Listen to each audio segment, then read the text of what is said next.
अब हम बात करते हैं लाइबिलिटीज की। लाइबिलिटीज क्या है? Amount payable to outsiders for the benefits taken.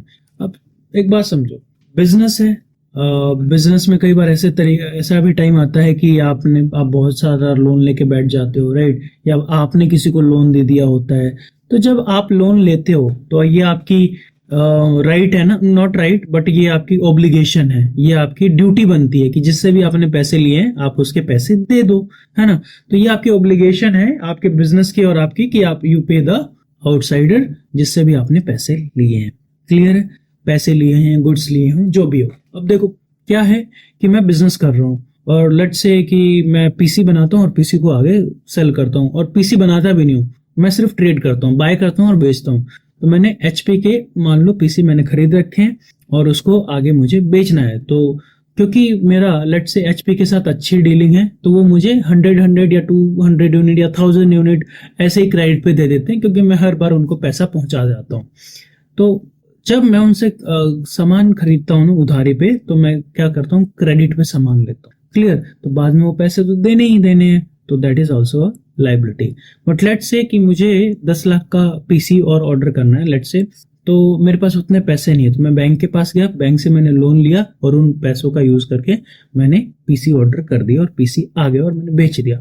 But जो भी बैंक से मैंने पैसे लिए वो मेरे लिए क्या है? लाइबिलिटी है, क्योंकि in a near future I would have to make the payment of that. ठीक है? अब इसी लाइबिलिटी को दो पार्ट्स में डिवाइड किया गया है। The first one is current liability and the second one is non current liability. Current liability वो लाइबिलिटी है जिसकी पेमेंट आपको 12 महीने के अंदर अंदर करनी होती है। फॉर एग्जांपल, जैसे मैंने आपको एग्जांपल दिया था किसका? एचपी का, राइट? क्योंकि एचपी मुझे क्रेडिट पे सामान दे देता है, तो मुझे वो कितना ड्यू पीरियड देगा या कितना टाइम देगा पेमेंट करने के लिए? ज्यादा से ज्यादा 10 दिन, 15 दिन, 20 दिन, ज्यादा से ज्यादा 2 महीना। तो इसका ड्यूरेशन कितना है? कितने दिन के अंदर मुझे देना है? 1 साल से ज्यादा या 1 साल से कम? 1 साल से कम। तो जिसकी भी पेमेंट, जिस भी लाइबिलिटी की पेमेंट आपको 12 महीने के अंदर करनी है, that would be known as what? Current liability. और जो भी लाइबिलिटी जिसकी ड्यूरेशन 1 साल से ज्यादा है, 12 मंथ से ज्यादा है, वो आपकी किस में आ जाएगी? नॉन करंट लाइबिलिटीज में या लॉन्ग टर्म लाइबिलिटी में। फॉर एग्जाम्पल, मैंने बैंक से लोन लिया, तो 10 लाख का जब ये लोन लिया तो मैंने उनसे बोल दिया कि मैं 2 साल के लिए ले रहा हूँ, तो वो मेरे लिए क्या हो जाएगा? लॉन्ग टर्म लाइबिलिटी, जिसकी ड्यूरेशन क्या है? 12 महीने से ज्यादा है। ठीक है? एग्जाम्पल देखते हैं। The bakery owing money to a supplier for flour bought on credit. हाँ, क्योंकि उसने क्रेडिट पे फ्लोर को यानी आटे को खरीद लिया और उसकी पेमेंट वो 12 महीने के अंदर अंदर कर देगा, तो वो क्या होगा? ये आपका बन जाएगा, ये आपका है करंट लाइबिलिटी। बट अगर मान लो इसने लोन ले लिया किसी से, तो ये क्या हो जाएगा आपका? ये आपका हो जाएगा नॉन करंट लाइबिलिटी। क्लियर है? चलो आगे बढ़ते हैं फिर। अब हम बात करते हैं असेट की। असेट क्या है? बिजनेस की प्रॉपर्टीज। बिजनेस की प्रॉपर्टी।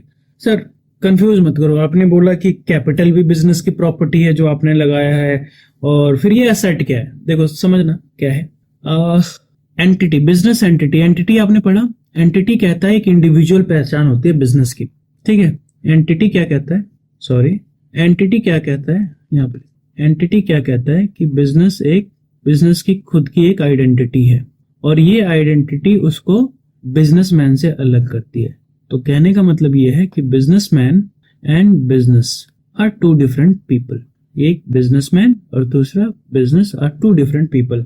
तो जब बिजनेसमैन बिजनेस में पैसा लगाएगा तो उसको क्या नाम दिया जाएगा? कैपिटल। ध्यान रखना इसको। क्या नाम, किस नाम से जाना जाएगा? कैपिटल के नाम से। बट जब इसी कैपिटल का यूज करके आप एसेट खरीदोगे, मतलब प्रॉपर्टी खरीद लिया, लैंड खरीद लिया, तो वो बिजनेस का क्या कहलाएगा? वो बिजनेस का असेट कहलाएगा, है ना? जैसे खरीद लिया मैंने, क्या? अपने बिजनेस को रन करने के लिए लैंड खरीद लिया, उस लैंड पे बिल्डिंग बना दी, उस बिल्डिंग में फिर मैंने क्या किया? डिफरेंट रूम्स बनाए और रूम्स में फर्नीचर लगा दिए, है ना? ठीक है? अब फर्नीचर के बाद उसमें मुझे पीसीस की कुछ जरूरत है, तो मैंने पीसी यानी पर्सनल कंप्यूटर मैंने वहां पे सेटअप करा दिया। फिर लेट से लैंड, बिल्डिंग, फर्नीचर, पीसी, कुछ मशीनरी की जरूरत थी, वो मशीनरी भी मैंने खरीद ली, राइट? तो ये क्या है? बिजनेस के लिए असेट है। और एसेट क्या है? Not for resale purpose. Asset are purchased, है ना? Assets are purchased not for resale purpose. ठीक है? तो इसका पर्पस क्या है? Resale purpose. तो इसका फिर पर्पस क्या है? To help business in performing daily activities. तो क्या है ये? Assets are those items which are not purchased for resale but to help business in performing daily activities. For example, let's say अगर मैं शू मेकर हूँ, मैं शू प्रोड्यूस करता हूँ या शू को खरीदता हूँ और बेचता हूँ, तो जब मैं शू खरीदूंगा तो मुझे अपने बिजनेस के लिए जगह चाहिए, उसके लिए लैंड चाहिए, और या तो मैं रेंट करूंगा कोई सामान, कोई प्लेस को, है ना। अब रेंट करूंगा तो उस पर मुझे पैसे देने पड़ेंगे, तो रेंट जब हो जाएगा तो मेरा एसेट में नहीं आएगा। पहली चीज तो ये समझ लेना, क्योंकि मैं एक दूसरे की प्रॉपर्टी यूज कर रहा हूँ, तो बिजनेस की प्रॉपर्टी कैसे ही बन जाएगी और बिजनेस के लिए एसेट कैसे हो जाएगा। हालांकि वो मदद कर रहा है तो हम उसके लिए पेमेंट करेंगे, ध्यान रखना इस चीज का, ठीक है। तो assets are those items those help businesses in running their daily operations, ठीक है। सो यहाँ पे देखो, assets are valuable resources owned by the business that provide future economic benefit, यानी फ्यूचर में जो भी ये इक्विपमेंट्स लगे हैं, फिक्स एसेट्स लगे हैं, वो हेल्प करेंगे बिजनेस को रन करने में, ठीक है। अब और समझते हैं आगे थोड़ा सा। एनी आइटम और property own by business which will give future benefits, जैसे मान लो मेरे पास शू का स्टॉक है, तो शू के जब ये स्टॉक जब मैं बनाऊंगा तो इसको क्या करूंगा, आगे चल के सेल करूंगा, और सेल करके मुझे क्या मिलेगा, पैसा। तो ये जो शू का स्टॉक है again asset for the business. और फिर जैसे लैंड, बिल्डिंग, मशीनरी, ये भी क्या है, असेट है। अब जरा हम इनके टाइप्स देख लेते हैं कि टाइप्स ऑफ असेट्स क्या है। तो पहला क्या है, कौन सा टाइप है, फिक्स असेट। फिक्स असेट वो असेट है जो कि बिजनेस की प्रॉपर्टी है, जो बिजनेस में फिक्स रहेगा, है ना। फॉर एग्जांपल प्रॉपर्टी हो गया, लैंड हो गया, मशीन हो गया, फर्नीचर हो गया, एसीज हो गया आपने जो लगवा लिए, है ना। तो इसका मेन पर्पस क्या है, बिजनेस के साथ रहना और बिजनेस को रन करने में मदद करना। अब मैं शू को बाय करता हूँ, सेल करता हूँ, तो मैं लैंड और बिल्डिंग को बाय सेल थोड़ी करता हूँ, राइट। तो वो क्या है, मेरे लिए फिक्स असेट है, जो कि जिनका यूज क्या है, लॉन्ग टर्म पर्पस के लिए है, ठीक है। और फिर हम बात करते हैं करंट असेट्स की।